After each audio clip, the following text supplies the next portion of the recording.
Dave Bolger here, and welcome to Had I Known, conversations with interesting members of the Hamilton College community. This week's guest is Tom Vilsack, class of 1972. All right, big one this week. Talking to a cabinet member this week. If you Google Hamilton College, and this is true, I just tried it. If you Google Hamilton College, Google serves up along the right-hand side of the search results notable alumni. This guy's first on the list. Secretary of Agriculture, Tom Vilsack. I mean, if you're going to have a podcast featuring the most interesting members of the Hamilton community, this guest is a must. He is the former governor of Iowa, position he held for 16 years. He briefly ran for president in the 2008 election, then ultimately was selected to be the Secretary of Agriculture under President Obama, position he served in for virtually the entire Obama administration.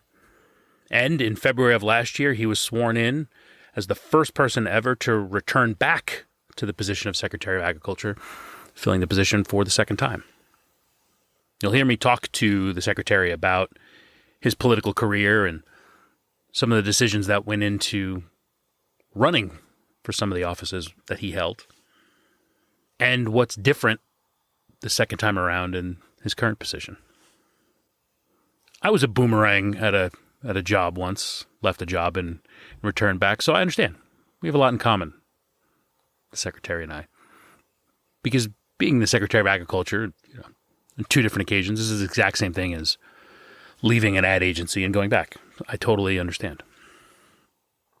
Now, this one's not as long as some of the other ones you're probably used to. Some of you may be applauding that news. But I had a short window of time with the Secretary. You know, he's a cabinet member. He's got a lot to do. Doesn't have time for my silly questions. But we cover a lot in a little bit of time. And of course, Hamilton is a theme throughout and has played a profound role in the Secretary's life, including being the reason he has a wife and a family. As you may recall, I had a great opportunity to talk to Christy Vilsack, his wife, back in February of last year, right about the time the Secretary was sworn in for the second time. If you haven't heard that one, I would definitely recommend going back and checking that out. You can hear it at hadiknown.buzzsprout.com or wherever you get your podcasts. Wherever you listen to this one, just scroll down a little bit. You'll see Christy Vilsack. Click on that one. Listen to that one. But keep listening to this one. And I hope you enjoy it. It was an honor for me to get an opportunity to talk to the Secretary of Agriculture. So here is my conversation with Tom Vilsack, class of 1972. I had the pleasure of speaking with your wife, and this is now the first husband-wife duo I've had on the show, so I'm excited to talk to you. Good. I've done a father-son, but I haven't done a husband-wife yet. Well, you could do a husband, wife, and son. Our son just went to Hamilton. Yes, I think we were there around the same time. I'm class of 99. I think he was a few years behind me. Yeah. Well, I know you're a busy man, so I appreciate you doing this. Since it is a conversation steeped in Hamilton College, I'll start with asking how you ended up in Hamilton. Well, a cousin, a friend, University of Pennsylvania, headmaster, and Williams College. Okay.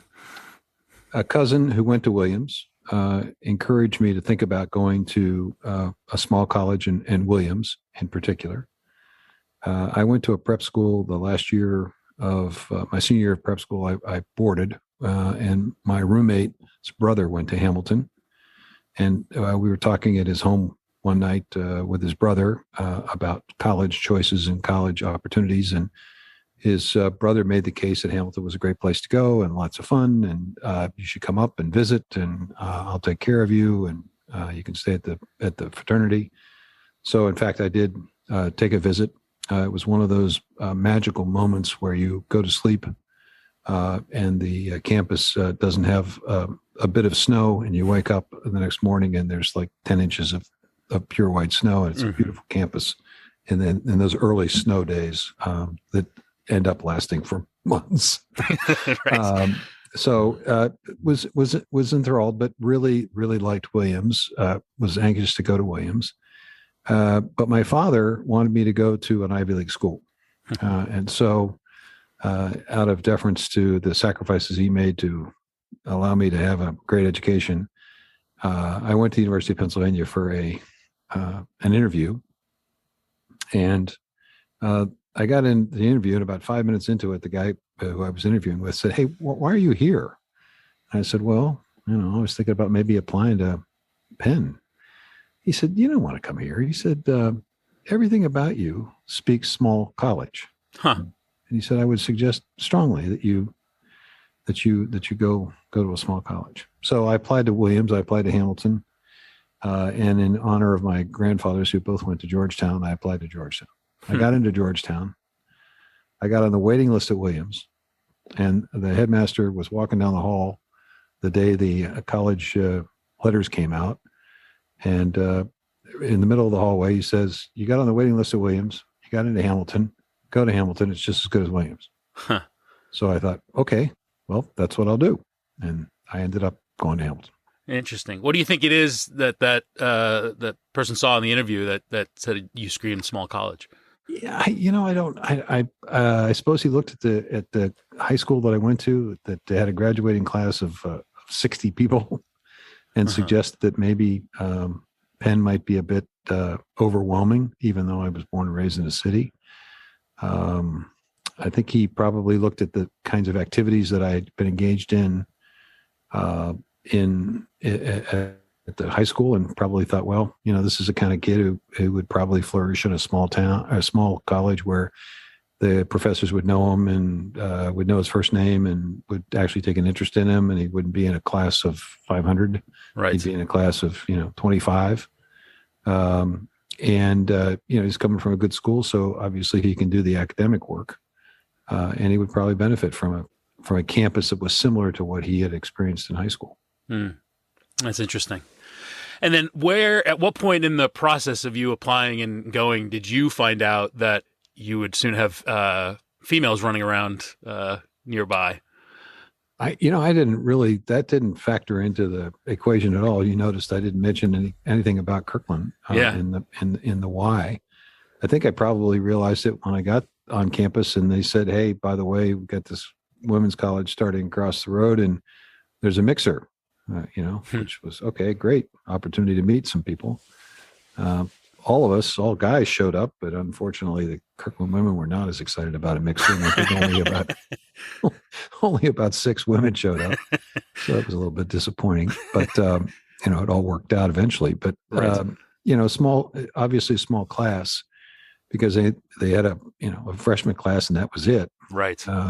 They had no cafeteria. They had no place to eat, so they had to come over to Commons. And so every night there was how should I put it diplomatically? These poor women had to parade themselves in front of all these guys eating at Commons just to get a plate of macaroni and cheese and maybe some ice cream, and they had to put up with us gawking at these young women. And, they were a tough bunch. I mean, they were pioneers. They started a school, and the school was fundamentally different than Hamilton. So the approach to education, the approach to the democracy or lack of democracy on a college campus was pretty significant. And for many of us, we were intimidated. I guess speaking from experience, I was certainly intimidated by the Kirkland women. How so? Well, I thought they were more sophisticated. I thought they were smarter. I didn't think that they were particularly approachable. I mean, I'd gone to an all-male high school, and so I didn't have a whole lot of day-to-day contact with students, women students in high school. And so it was just, and they were incredibly smart and had very definite views about things. And when you're just trying to figure out who you are and you're confronted with somebody that appears to you to be much more sophisticated, much more worldly, much more passionate, much more just fill in the blank. Yeah. It's intimidating. And it was interesting in speaking with Christy just how much of what went into the building of Kirkland and what Kirkland was for the time it was in existence, how much of that carried over and is still an influence in what Hamilton is about today. I admittedly, as a student in the 90s, I was certainly aware of the existence of Kirkland, but I didn't fully appreciate how much influence it has on the Hamilton of today. Well, and that's a positive influence, in my view. For sure. A significant positive influence. I mean, there was a level of distrust and a level of uncertainty that was part of the early years of the college experience, and then there was a level of bitterness by virtue of the way in which the merger took place between the two schools. Mm-hmm. One that frankly impacted my attitude about Hamilton for a while, and certainly Christie's attitude, which obviously changed over time, especially when our son went there. Mm-hmm. We saw the benefit that he got from a merged campus. And, since that time, I think most of the feelings have mellowed a bit. And I think you're right. I think there's been an embracing of some of the better aspects of Kirkland, which I think have helped Hamilton. And you mentioned, at least early on, your lack of experience in being in school with women, but that inexperience didn't hold you back too much because you ended up landing a wife in the process. Well, I was fortunate. I was very, very fortunate. There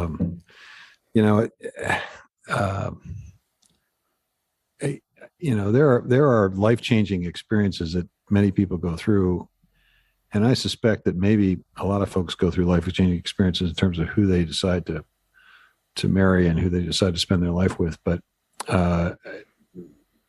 meeting Christy and dating her on and off for a period of time during the first couple of years, and then dating quite a bit at the tail end. When I think of my Hamilton experience, that is what I think of. I don't necessarily, some folks will tell you, well, I remember Sidney Wertimer and what a great, accountant class he taught, or, Spoolie Ellis and what a terrific professor he was. They'll remember a professor or they'll remember the fraternity experience that they may have had.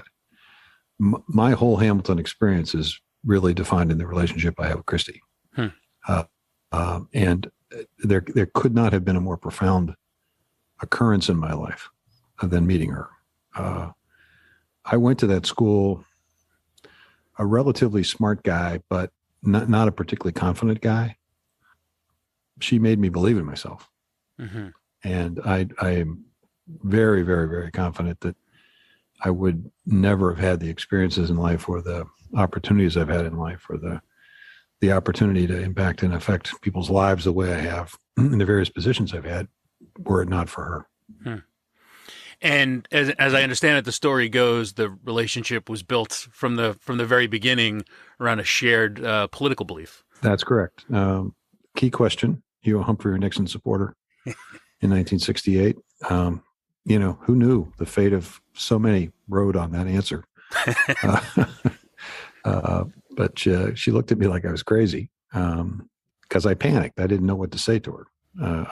I had been at a table with the guys and saw her walk up to the ice cream line, and I think there was a bet at the table that I couldn't get a conversation started with her. And, I took the bet, and as I was walking up, I went, oh my God, now what am I going to say to her?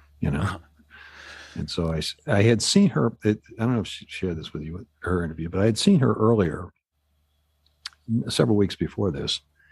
I was watching a football game at the Bristol with a buddy of mine, and the game ended, and we got on the elevator to go downstairs, and Christy was on the elevator coming up, and she said hello to my friend because she had he had actually played football near Williams College for high school near Williams. Christy's brother went to Williams and had been his coach, and so she knew him. So she said, "Hi, Jim," and he didn't say anything. I think he maybe didn't didn't recognize her or whatever. And I just simply said something like, you should really say hi to the good looking gal there, Jim. Just get with the program. And he looked at me like I was crazy. And the doors shut and we went downstairs. And then later I see her in the cafeteria. So I panicked. I didn't know what to say to her. So Humphrey and Nixon was what came out. She said, Humphrey. I said, we can talk. We talked off and on over the course of the next year, the first freshman year. And by the end of the freshman year, we were pretty close. And then things kind of separated for a little bit.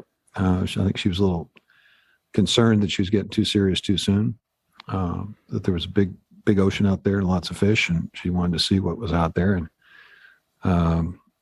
And she did. And we went through that rather rocky period. And then finally decided that, we were meant for each other. And we've been married 49 years, going on 50 years. This next year will be our 50th anniversary. Fantastic. And when I talked to her about that story, little did you know that she was quite politically active from a young age. Were you equally as active as a young man? Politics was important to me. I was an early young Democrat in a Republican family. And I think I was that way just sort of to rebel a bit. And it was the Kennedy, as Catholic, first Catholic president, that was a big deal. His assassination was, I think, sort of the galvanizing moment where, I just got glued to the TV and learned about his life and learned about his family. And then in 68, of course, there was so much turmoil. The Bobby Kennedy assassination, spent a lot of time thinking about him and about his work and sort of inspired by it. So when I went to Hamilton, I was really charged up to be engaged in and thought that politics was something I would potentially get engaged in. And actually, one of the reasons I didn't go to Amherst was my interview at Amherst, and that really got me started thinking about issues, because I went to the interview. Unfortunately, this didn't happen in Hamilton. Otherwise, I wouldn't have gotten into Hamilton either. The guy at Amherst says to me, so, what do you think of the Vietnam War? And I'm, 17 years old, and I haven't thought about this much, despite the fact that I should have been. I went, well, communism, bad, America, good, should, great. And he said, well, tell me more about why you think that. And I could just feel the blood rising up in my head, my face. I could feel like I was getting redder and redder, because I realized, my God, I have no idea. I don't know what I'm talking about. And I should. And this guy's basically saying, hey, kid, your life can be turned upside down, and the lives of people your age are getting turned upside down, and you aren't even thinking about this?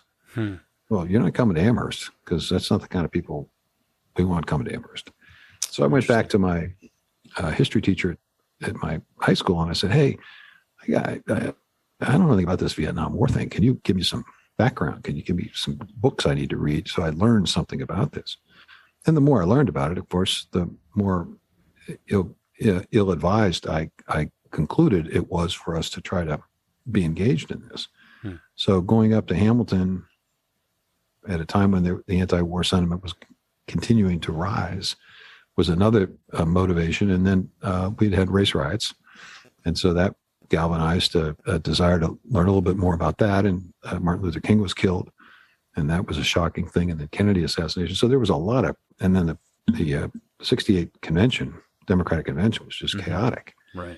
So there was just a lot going on that interested me in politics. And, again, I had no idea I was actually going to get involved in politics. I was interested in it because I realized that it made a difference in terms of what life was going to be like.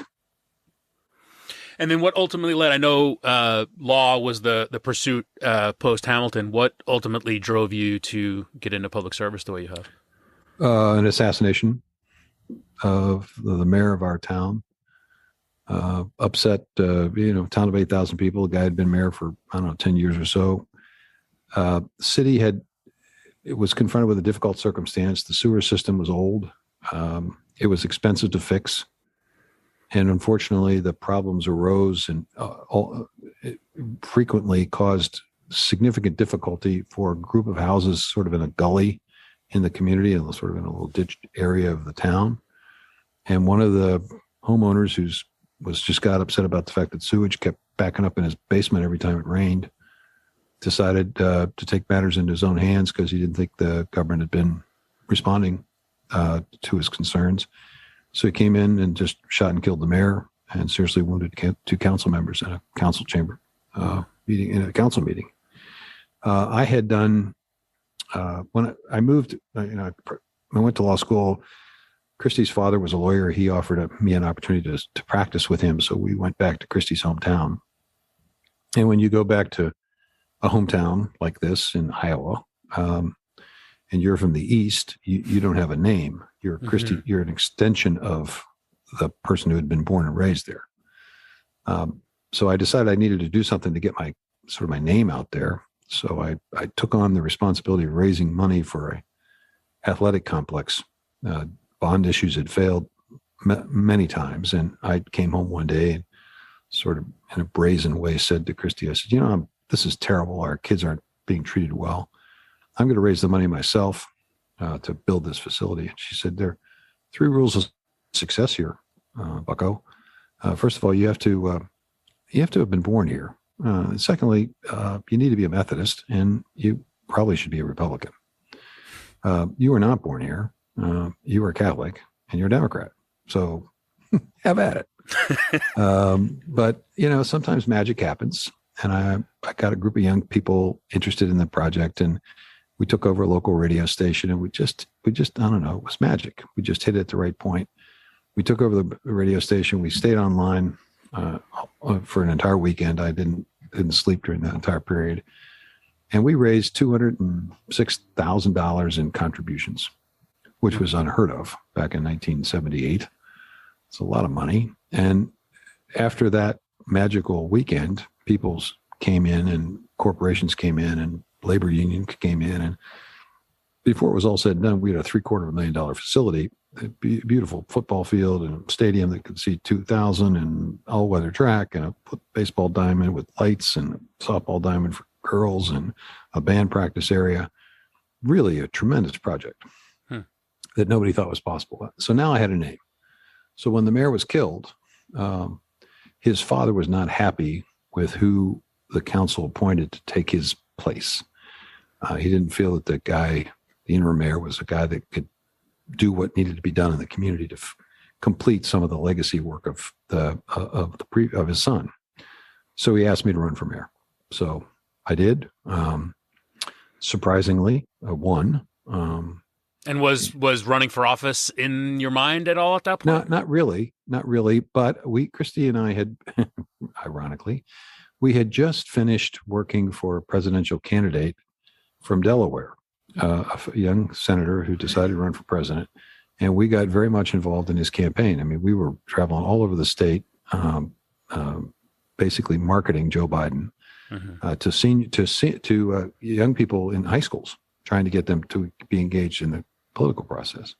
And we had a video that the senator had done in which he said the penalty for not getting involved is that the people less qualified than you end up governing you.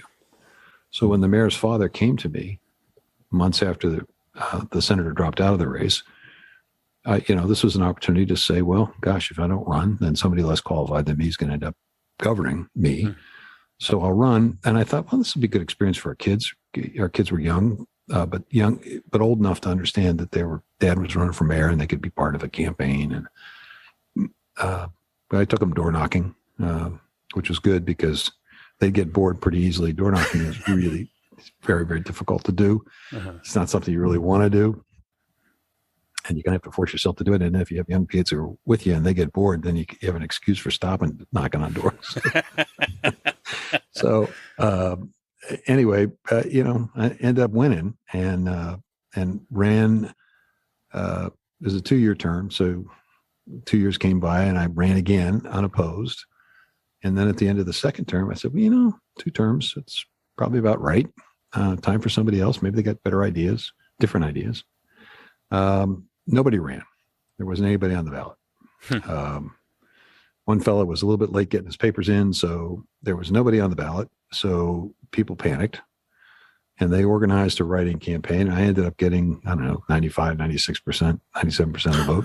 1,200 people voted. I got the vast majority of votes, and I got elected to a third term. And I thought, well, this is headed to a lifetime commitment here. So I decided I was going to run for the state Senate. Mm-hmm. I had been involved in state politics on behalf of lawyers, trial lawyers. I had been president of the Trial Lawyers Association for the state. And by virtue of that, I had contact with state legislators. And I thought, well, I could do this job. So I ran for the state Senate, another tough race, but won. And so I was a senator for 6 years. Mm-hmm. And I realized that I really wasn't cut out to be a legislator. I think there's an executive personality. There's a legislative personality. The legislative personality is people that are interested in thinking through issues and compromising and the negotiations, and they get a thrill out of all that, and they're patient, right? They don't mind taking a lot of time getting to a resolution. Executive personality is somebody who says, "Hey, we got a problem here. We got to solve it. Mm-hmm. Here's how we're going to solve it. Mm-hmm. We're going to get it done." And I realized I was much more aligned to that kind of thinking. And I had actually dropped out. I mean, I had indicated I was going to quit politics. I made a big scene as a state senator announcing that I was leaving politics, leaving the Senate early before my term was up. One of the few times I didn't talk to Christy about what I was doing, and I made a massive mistake, which she reminds me of every once in a while. But I probably would have stayed out of politics, but another tragedy intersected into our lives. Our son, Jess, who went to Hamilton, was graduating from high school. We had a family reunion to celebrate his graduation. He was the first grandson from Christy's dad's side to graduate, so it was a big deal.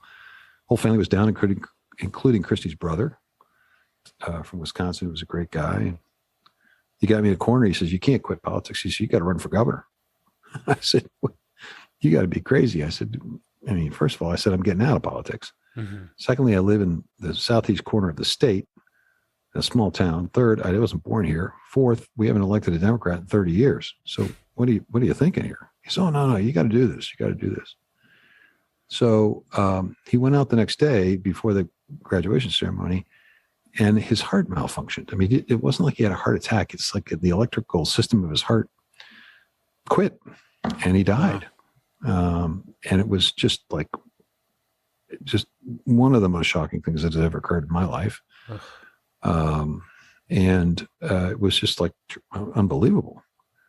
So as I reflected on the conversation that took place literally hours before he died, I thought, well, okay, there must be a reason for all of this. And so I decided to go back in the fray.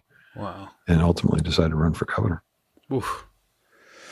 And that growing up a Democrat and Republican family, that seems to have done well for you several times. Seems to be a theme for you. Well, I think it taught me that not every, the reality is neither party has a monopoly on good ideas, or a monopoly on the truth, or a monopoly on solving all the major problems. It is really frustrating to watch today, where people have sort of gotten into these camps and just are not even interested in listening or thinking about what the other person has to say. Yeah. And that's tough. I mean, it's very tough. And in the position I'm in today as a Secretary of Agriculture, you can't afford to be that kind of person, because you're dealing with a part of the world that is far more conservative than it is progressive. Mm-hmm. And you've got to be able to relate to those people. And frankly, having representing farmers and rural folks during the crisis of the 1980s, when people were losing their farms and people were taking their own life, and it was a horrible thing, you really got to know these people and you got to respect them and you got to understand the value system that's at work here and how much they care deeply about the land and their families and their communities and how hard they work and how you can be, you've had some connection with the NFL. So I'll use a football analogy. You can be the best football player ever. You can be Tom Brady and you can make hundreds of millions of dollars, right? You can be the best farmer in the world. You can do everything right, everything, and not have a crop and go into bankruptcy because Mother Nature will decide, you know what? Right.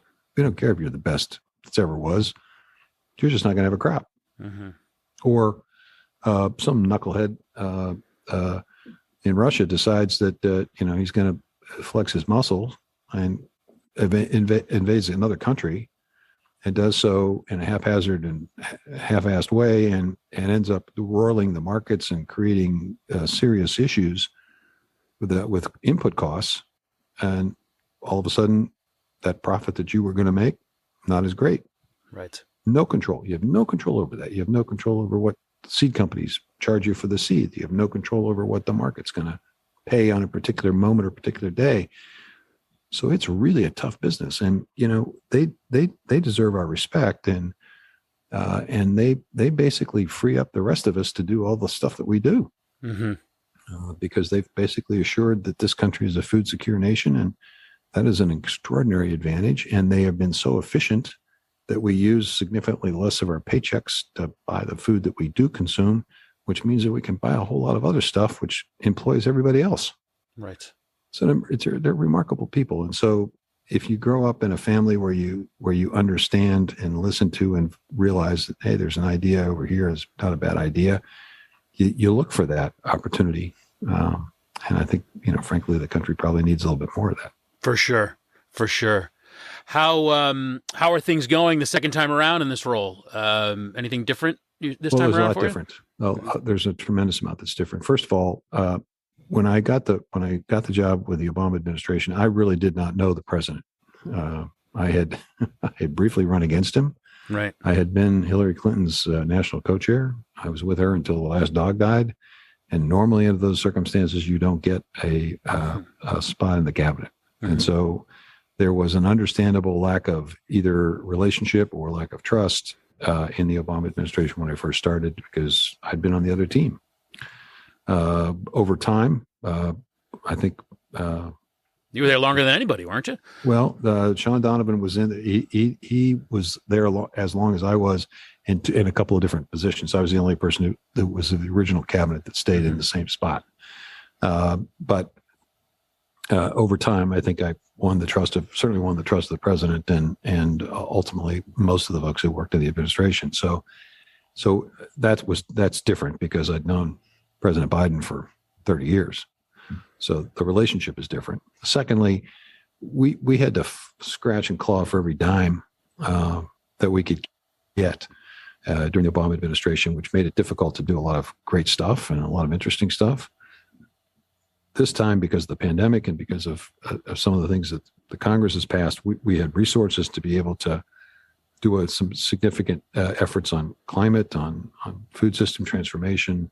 And so in that sense, it's been it's been interesting and it's been challenging because so much can happen and is happening that we couldn't get done in the first in the Obama administration. And, when you come back to a job, nobody's ever come back to this job. It's the first time a Secretary of Agriculture has ever returned.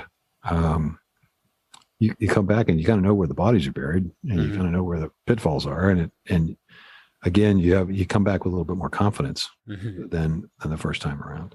Hit the ground running, no learning curve to start. Right, right. And it's and I'm fortunate because some of the people that worked with me in the first administration are back, and so they're in the same situation where they are confident they hit the ground running. They can help mentor the folks who are new.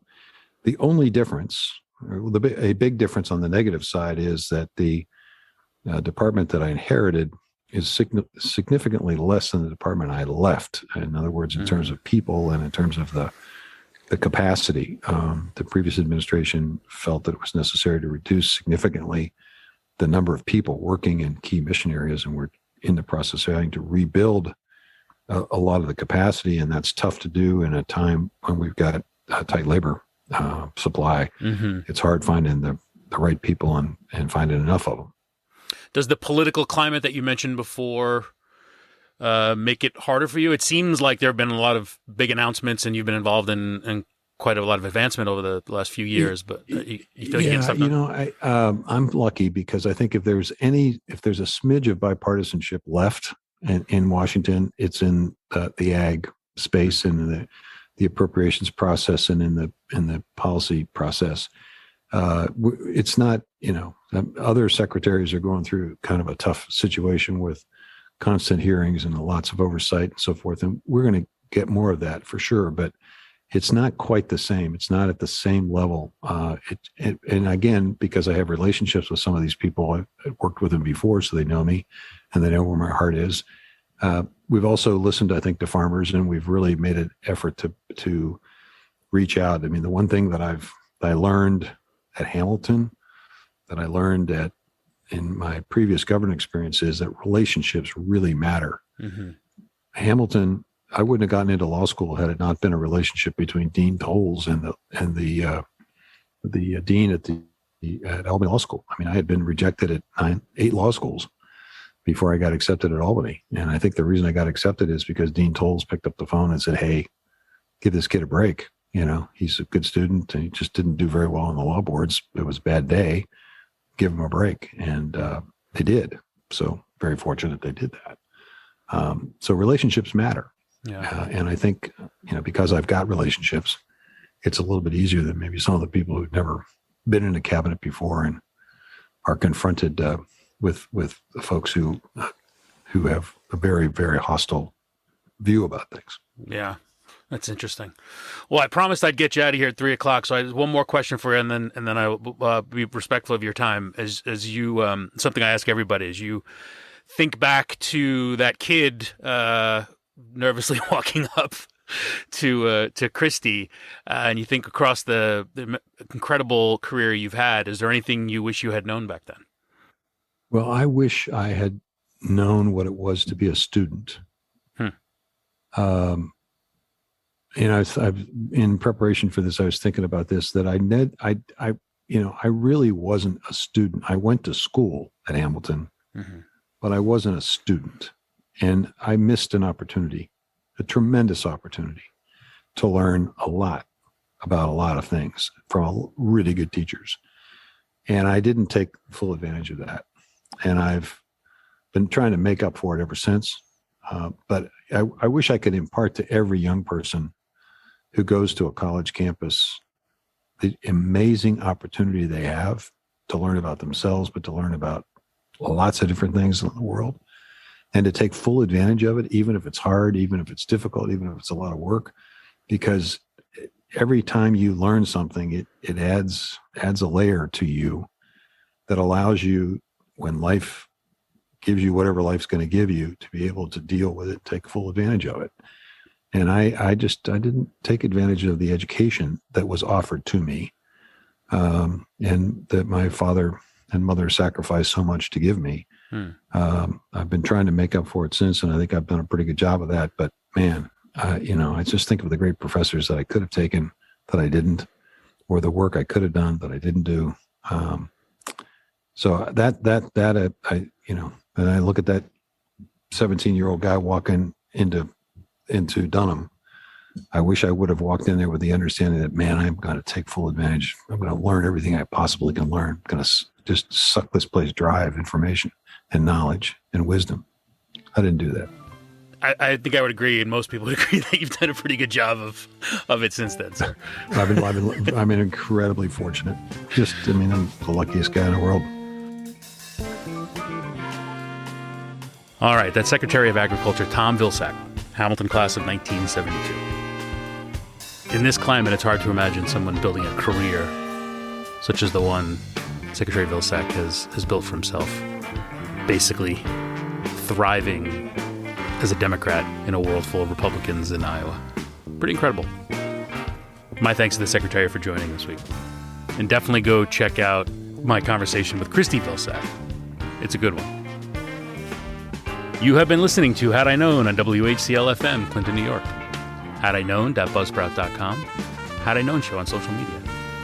As always, my thanks to Dr. Michael Woods for supplying the music on the show. And, once again, Doc is going to play us out. Hope you enjoyed the show. We'll talk to you next week.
show on your radio or take it to go.